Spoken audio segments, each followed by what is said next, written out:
Welcome to the Stephen Mansfield audio podcast.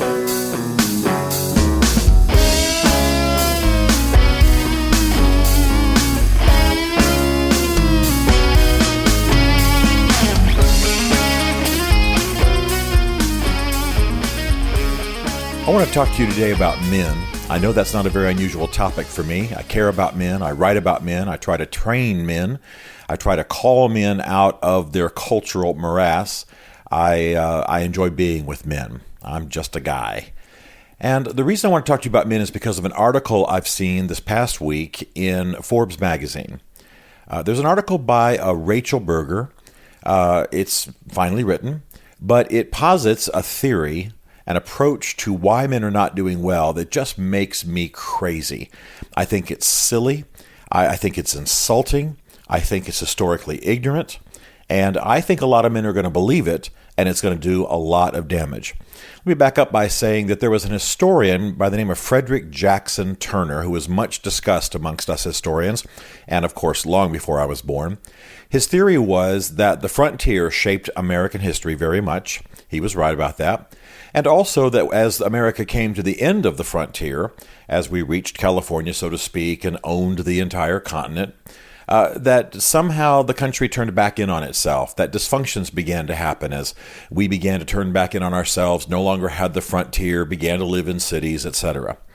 And on that part of his theory, I think he was wrong.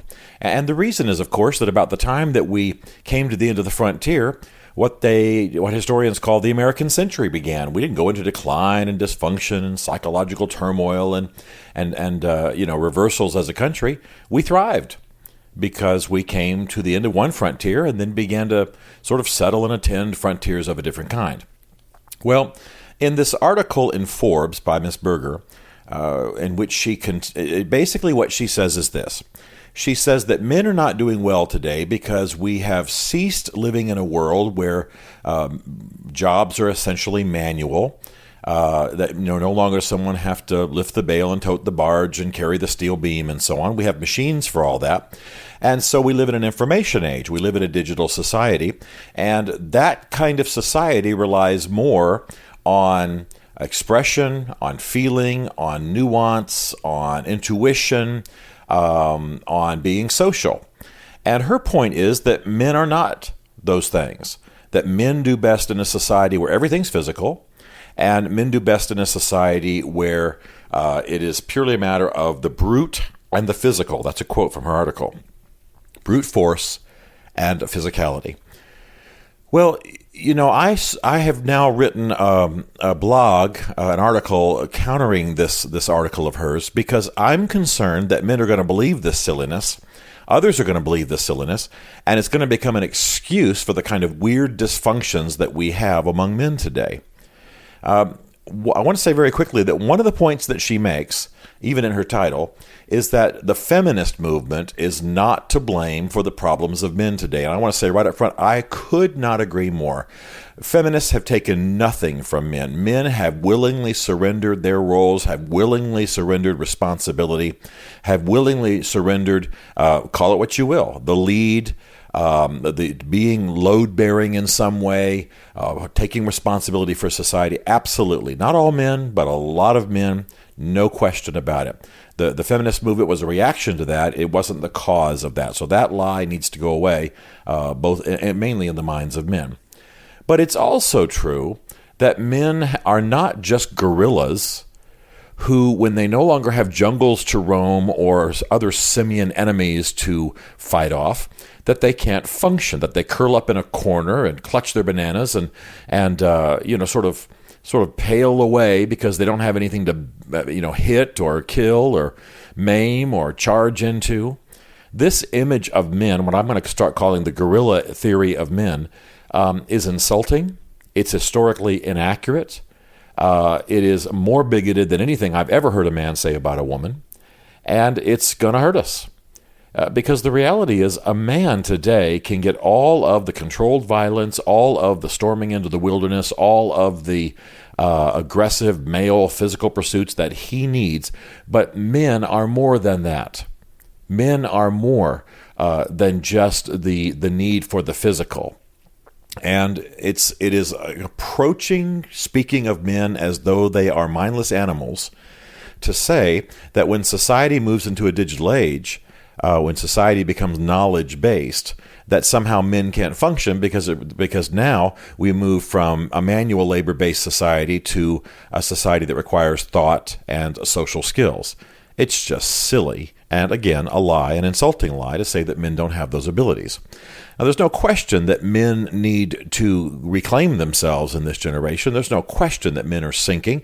There's no question that their roles are ill-defined. There's no question that there's not a manly culture in which to initiate the young. There's no question that men are absolutely embroiled in their own lusts and addictions. I mean, the number of absentee fathers that we have, and the number of men who, sit around with their tongues hanging out at the pole rather than using that money where it ought to go, and the number of men who are neglecting their children. We could go on and on and on with the failures of men in this generation. But they will never recover themselves if what they believe is that they are simply living in an age in which they have no value. If they buy the lie, if men buy the lie that they are only of value in a society that needs manual labor and quote-unquote brute force, then they will believe that there's nothing they can do to become better and effective and useful and valuable in an information society. They will believe that their current lot is simply what fate, history, time has handed them. Well, this is silly. Men and women both are more than one thing. Women are more than emotion. They're more than even intellect. They are many things. And men are far more than just brute force. In fact, in this article, this Rachel Berger, she actually makes the point that men gave us the technology of the current digital age, and now they're suffering under it. Well, the very fact that men could conceive of such technologies, create them, design them, construct them, means that men are more than just brute force. She's got a contradiction in her own argument that disproves what she's saying. Now, I don't know this woman, and I'm not going after her. She's simply representing what she's been taught in graduate school and what much of the prevailing thought in our society, especially at university level, is touting these days. But I just want to say again that if this is believed by men, they will come to conclude that because they live right now in 2014, that somehow they have been handed a condition in which they cannot thrive, that there are fixed laws of the universe that keep them from being able to accomplish, to achieve, that they are not organically wired to be of success in the age in which they live. And that is a lie. Again, men are not one thing. We aren't useless unless we have physical labor. I don't mind a bit describing my own life in these terms. I'm a very physical male, love athletics, love sports, work out, play a lot of sports, etc. But my work is essentially knowledge work. I was a pastor for 20 years. Then I began to get into writing. I fly around a lot. I speak. I run some companies. They're not steel companies, by the way. They're consulting firms and political firms and training firms. My world is almost entirely sitting on a plane, sitting at a desk, standing before a crowd, sitting in meetings. There's not anything about my work that is manual labor, unless I'm carrying a briefcase or carrying a new computer or something like that. And yet I feel fully adjusted in my age. I'm relatively successful. Let's just leave it at that. And physically healthy, and feel part of the society that I live in, and feel capable of thriving in the society that I live in. And I don't do manual labor. I haven't been paid for manual labor, I suppose, since I was in college. I can't remember the last time I was handed some money because I picked something up, mowed something, chopped something down, or built something. That's just not what I do. And I have no apologies to make for it. So what is it, according to this thesis, that makes me ill-adjusted? I suggest that I'm not. And I'm not being personally defensive. I'm using myself as the only safe example that I can use here on this podcast. I want you to understand the important point here. If this theory is believed, then young men, as well as older men, must accept that they cannot achieve in this age. They are made for a world of brute force and physicality. They cannot thrive in a knowledge-based, digital, intuitive, relational, social media-oriented society, and therefore they should essentially give up. Now, she recommends that they make a change, and you want to know what she recommends they change to? She says they need to become women. She literally says they need to, quote-unquote, woman up. Well, okay, I understand the humor. I understand that she's urging a more intuitive approach for men, a more, let's even call it feminine approach when we're talking about emotions and working with other people. But it's simply not true. Some of the most intuitive people I know are men. Some of those most socially engaged people I know are men. Some of the most social media masters, the people who have mastered social media, are men. I mean, this is silly. It's silly. I can't even believe we're having this conversation. It's like arguing about whether blacks have souls back in the early 1800s, or arguing about whether women, are capable of bearing the strain of leadership in an organization. We are past all this. So this theory is old stuff, bad science, silly historiography, visited upon us again to try to somehow academically explain the plight that men are in. Let me tell you why men are in a plight. Men are in a plight because of what they've given up. Men are in a plight because they're not taking responsibility. Men are in a plight because they have no manly community. Men are in a plight because they're not creating a culture in which to welcome the young. I love that old African proverb that says if we don't initiate the young men, they'll burn the village down. And that's true. So this whole economic theory of why men aren't doing well, it's crap. It's absolute crap. Men can do well. Men need to do well. Society desperately needs them to do well. And by the way, it's just in difficult times like these, when economies are shifting, new skills are needed, and yet there's lots of money to be made and lots of good to be done, that men have an opportunity to shine. Do not believe the silliness of this theory that men somehow will not thrive in this society unless they become women. If you believe in a God, he would never have designed an age or a flawed human system of which that would be true, number one.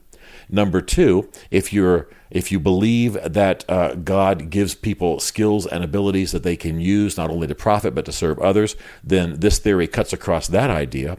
And by the way, at its foundation, this theory is silly in that it posits that somehow some shift to knowledge and some kind of a social ability completely keeps men off the field, keeps them out of the game.